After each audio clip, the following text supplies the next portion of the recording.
Griff, for more on this, we're joined now by Trump 2024 campaign National Press Secretary, Karoline Leavitt. Karoline, good to see you. We appreciate you being here on this Saturday. So, first of all, really none of us can say that we know who is going to be at the top of the ticket on the side of the Democrats. So how do you strategize with that?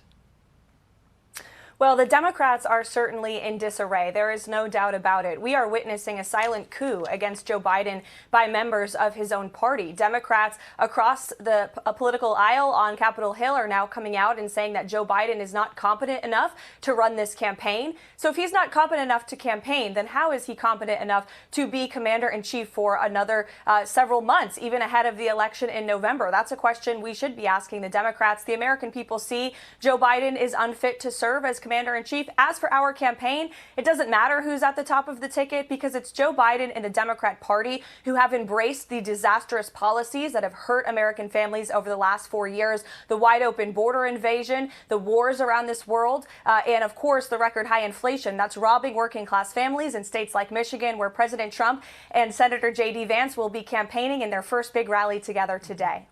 Yeah, I mean, we will be covering that. You know, Karoline, Democrats are trying to figure out the path forward in so many different ways, but they're also trying to figure out what to do should Biden step aside. Take a listen.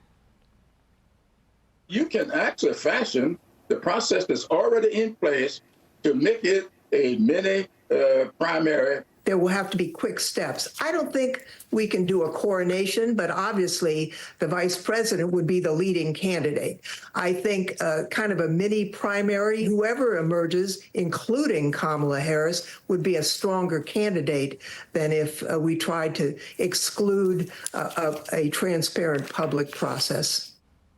So, Karoline, we're going to hear that term a lot, mini primary, right? But the chair of the Democratic Party, Jamie Harrison, said on X there are no mini primaries in their rules. So they have a problem in and of itself if they have to move forward without Biden.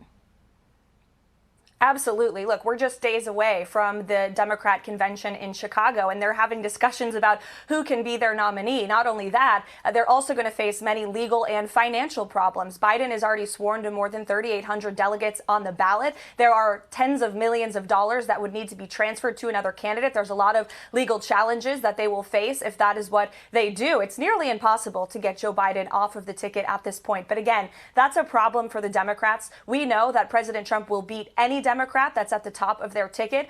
The last week, the American people saw a unified, strong, enthusiastic Republican Party that is offering hope and inspiration to the American people, a promise to secure our border, a promise to bring down the cost of living in this country, a promise to get us out of these endless wars that Joe Biden's weak foreign policy has brought us into. So we have a winning message, a unified party, and a strong leader in President Trump, as evidenced by the attempt on his life last week. And the American people are ready to fight alongside with him. And good luck to the Democrats as they figure out this chaos.